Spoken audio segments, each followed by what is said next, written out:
जीवन में केवल कृपा ही नहीं, परमात्मा की 3 चीजें होनी चाहिए। सबसे पहले तो प्रारब्ध अच्छा होना चाहिए, वो तो हमारे हाथ में नहीं, विधाता के हाथ में है। दूसरी बात,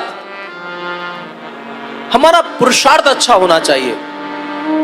और प्रारब्ध बहुत अच्छा है और हमारे कर्म भी बहुत अच्छे हैं, लेकिन फिर भी सफलता मिले ऐसा हम व्यासपीठ से नहीं कह सकते। सबसे पहले प्रारब्ध अच्छा होना चाहिए, फिर पुरुषार्थ अच्छा होना चाहिए, और फिर परमात्मा की कृपा होनी चाहिए। और मुझे भरोसा है जिनका कई जन्मों का पुण्य भी अच्छा है, जिनका स्वभाव भी अच्छा है, और जिनके कर्म भी अच्छे हैं, संग भी अच्छा है, अच्छे लोगों के संग बैठते हैं, संत साधुओं की संगत करते हैं, भगवान का नाम जप करते हैं, भगवान में भरोसा करते हैं, तो जिसका प्रारब्ध के साथ साथ पुरुषार्थ भी अच्छा है और फिर उसके ऊपर परमात्मा की कृपा होती है ना, ऐसा व्यक्ति कोई भी क्षेत्र में जाता है उसको सफलता मिलती है। सफल व्यक्ति बनने के लिए खाली प्रारब्ध का अच्छा होना पर्याप्त नहीं है, उसके साथ में अच्छे कर्म भी होने चाहिए और परमात्मा की कृपा भी होनी चाहिए। तो अब तक आपके जीवन में प्रारब्ध तो अच्छा था, कर्म भी अच्छे थे, लेकिन थोड़ी सी कृपा को आप संभाल नहीं पा रहे। अब गोविंद भगवान के चरणों में आ गए हैं। अब मुझे भरोसा है कि अगर आपके श्रद्धा का पात्र सीधा रहेगा ना, तो अब गोविंद की बरसने वाली कृपा को भी आप अपने जीवन में अनुभव करोगे। अगर आप बहुत विवेक पूर्वक इस पात्र को सीधा रखते हैं तो, इसलिए श्रद्धा के पात्र को थोड़ा संभाल के रखना। और फिर एक होती है ये रामचरितमानस, जो लोग नित्य पढ़ते हैं, वैसे तो मुझे लगता है कि बहुत कम लोग होंगे जो नित्य रामायण पढ़ते हैं, लेकिन ऐसा नहीं, ये राजस्थान है। हम लोग जब यहाँ के गांवों में भी जाते हैं ना, कोई भी बच्चे का बर्थडे होता है या कोई पर्व होता है ना, तो यहाँ घर घर में रामायण का 24 घंटे का अखंड पाठ होता है। हमारे राजस्थान में रामायण के प्रति जो प्रेम मैंने देखा ना, और इसका एक परिणाम सबसे बड़ा यह है मेरे भाई बहन, जिस राजस्थान के एक छोटे से गांव में, शायद मुझे लगता है कि बहुत देहाती है, वो देहात में है, वहां पर इस शरीर का जन्म हुआ।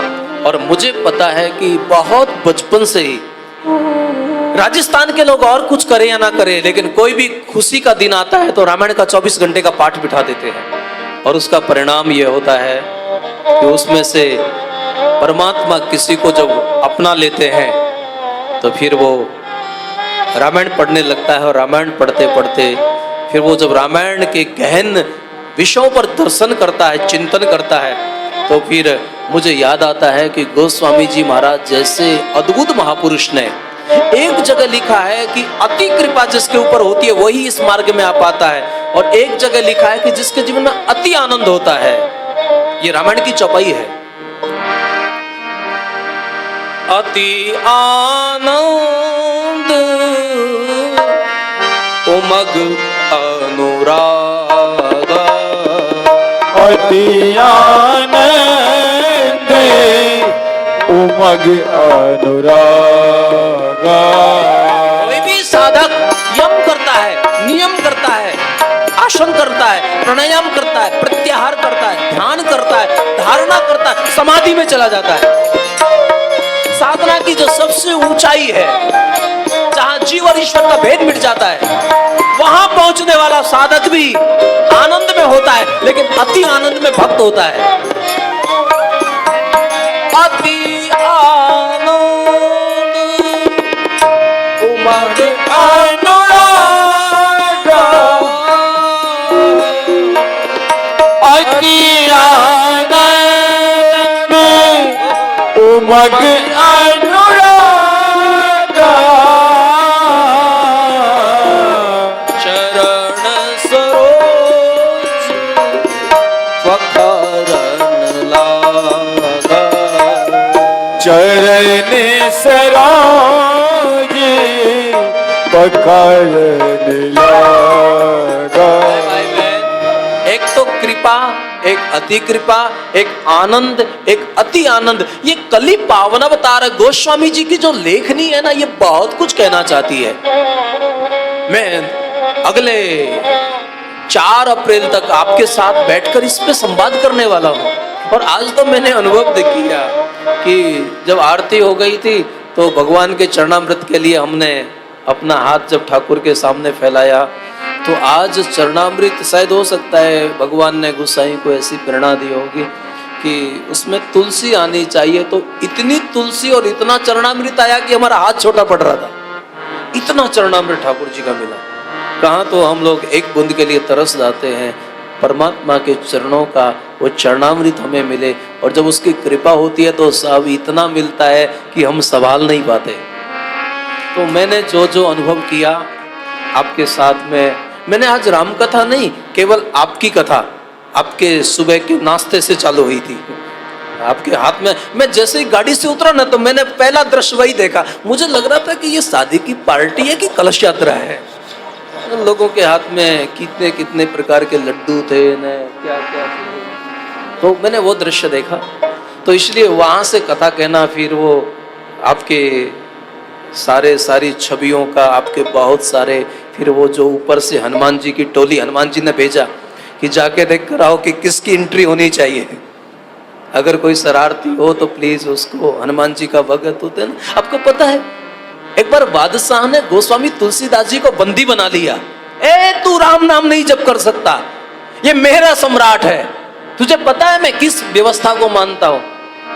गोस्वामी तुलसीदास ने कहा कि साहब आप किसी को मानो, मेरा मन तो राम में रंग गया है। मुझे तो अब राम के अलावा कुछ, अब तो मैं जहां भी देखता हूं मुझे हर किसी में राम ही दिखता है, और मैं जो भी सुनता हूं मुझे राम भक्ति में रस मिल गया है। और याद रखना, जिसको परमात्मा की भक्ति में रस मिल जाए ना, इस मानव शरीर में उससे बड़ा कोई भाग्यशाली नहीं हो सकता। और फिर वह दूतों को भेजा, तेरा ये मजाल, तू महाराज की बात ना माने, बादशाह ने कहा उसको बंदी बनाया जाए। और वहां दूत गए, सैनिकों ने गोस्वामी जी को जब हथकड़ियां डाल, उन्होंने कहा मुझे जंजीरों से क्यों बांधते हो, मैं स्वयं ही चलता हूं। और संत अपने आनंद के साथ वहां पहुंचा। आप जानते हैं कि हमारे धर्म को नष्ट करने के लिए आताताइयों ने क्या क्या नहीं किया। अभी पिछली कथा हम जब वहां कृष्णेश्वर में गा रहे थे, तो वहां जो एलोरा की गुफाएं हमने देखी, वहां कितनी अतीत और वास्तविक, कितना प्राचीन। वैसे राजस्थान भी प्राचीन दुर्गों के लिए बहुत प्रसिद्ध है। ये चाहे यहाँ किले हो, चाहे वो चित्तौड़गढ़ का किला हो, चाहे वो हमारे आमेर के आगे आप इधर जाइए नाहरगढ़ का किला देखो।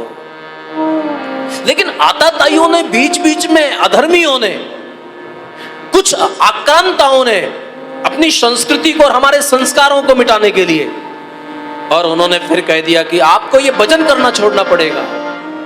उसने कहा जय श्री राम, ये राम राम जपना तो अब राम जी की इच्छा के बगैर बंद नहीं होगा। लोगों ने कहा कि इसको अंदर ले जाओ और इसको जितना हो सके इसको दंडित किया जाए, इसको बहुत परेशान किया जाए, इसको बहुत कोड़े लगाए जाएं। और जैसे ही उसको अंदर ले जाने लगे, वहां एक, आप जो साहित्य को पढ़ते हैं वो जानते होंगे, एक ऐसा चमत्कार हुआ कि दिल्ली के चारों तरफ प्राकृतिक अपवाद आ गए, ऐसी आपदाएं आ गई। वहां बंदर आ गए और लोगों को नोच नोच कर, लोगों को खा खा के, सब लोगों को, जितने भी उनके सैनिक थे ना, सबको उन्होंने परेशान कर दिया, सबको धराशायी कर दिया। याद रखना मेरे भाई बहन, जब प्रकृति नाराज हो जाती है और पाप ज्यादा बढ़ता है ना, तो प्राकृतिक आपदाएं आती हैं। अभी थोड़े दिन पहले आपने देखा कोरोना ने हम लोगों की क्या हालत की थी। लेकिन आप भाग्यशाली हो कि इतनी बड़ी त्रासदी निकलने के बावजूद भी आप इस त्रासदी को भी पार करके आनंद से भगवान के भजन में बैठे। ये भगवान की कृपा, तो वरना तुम्हारा पुरुषार्थ काम नहीं आता। ये गोविंद देव जी की बहुत बड़ी कृपा।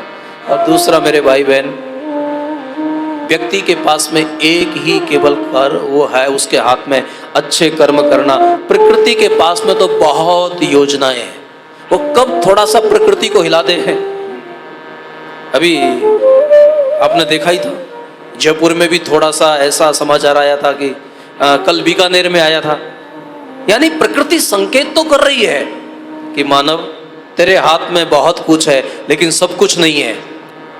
हम कितने भी चालाकियां करें, हमारे हाथ में बहुत कुछ हो सकता है, लेकिन याद रखना, इसलिए परमात्मा की कृपा की अनुभूति करना, लेकिन अति अहंकार मत कर लेना कि मेरे वजह से ये सब चल रहा है, कि पूरी दुनिया का मैं ही ठेकेदार। ना ना मेरे भाई बहन, आप आनंद में कभी कभी शरीर के अहंकार से ऊपर उठकर अपने स्वभाव में जिएगा तो रामायण का जो प्यारा दर्शन है वही कथा।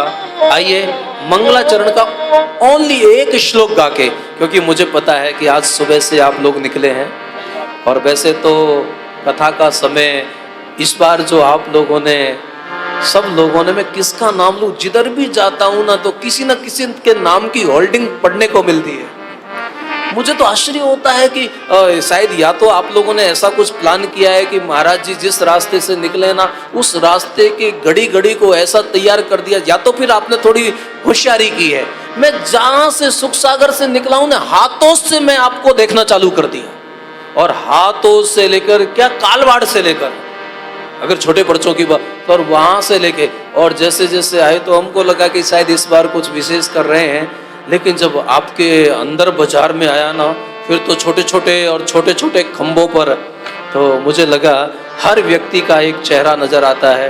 हर व्यक्ति भगवान की सेवा में अपनी सामर्थ्य के अनुसार, अपनी मति के अनुसार और अपने भाव के अनुसार हर व्यक्ति इस पूरे भगवान राम की उपासना कर रहा है। तो उन पर तो जो समय लिखा है उसके हिसाब से तो अभी 3 घंटे कथा और चलनी चाहिए, लेकिन मुझे पता है कि आप पिछले 4 घंटों से, यानी 3-4 घंटों से आप तपस्या कर रहे हैं, और नवरात्राओं में तपस्या करनी चाहिए, लेकिन इसका मतलब ये नहीं है कि वो 9 दिन की तपस्या एक ही दिन में पूरी हो जाए। इसका अर्थ ये भी नहीं होता है। वैसे तो नवरात्रे हैं और करना चाहिए, लेकिन फिर भी शायद मुझे ऐसा मेरा भगवान की प्रेरणा हो रही है कि अब एक ही दिन में 9 दिन की साधना नहीं करानी चाहिए, तो केवल एक श्लोक गा के मंगलाचरण का, और फिर बाकी तो फिर हम लोगों को रोजाना 3-3 घंटे गाना ही है, और बहुत आनंद से गोस्वामी जी के साथ उनकी जो अनुभूति है राम दर्शन को लेकर, हमें बहुत पुण्य कमाना है, हमें धर्म कमाना है, हमने बुद्धि को शुद्ध करना है, हमें अपने आचरण को पवित्र करना है, और याद रखना हमें इस जीवन को खो के नहीं जाना, इस दुनिया से इस जीवन को जी के जाना है। हम ऐसे लोग नहीं हैं। वो देश देश क्या है जिसमें लेते जन्म शहीद नहीं, ये राम कथा भी है और राष्ट्र कथा भी है, राजस्थान स्थापना दिवस है। वो देश देश क्या जिसमें लेते जन्म शहीद नहीं, वो खाक जवानी है जिसमें मर मिटने की उम्मीद नहीं, वो माँ बेकार सपूती जिसने कायर सुत को जाया, और वो पूत क्या जिसने माँ का दूध लजाया। सुख पाए तो उठला जाएं, दुख पाए तो मुरझा जाएं, ये कोई जीवन नहीं होता कि जन्म ले और मर जाएं। हमने जीवन को खोना नहीं है, हमको जीवन को जीना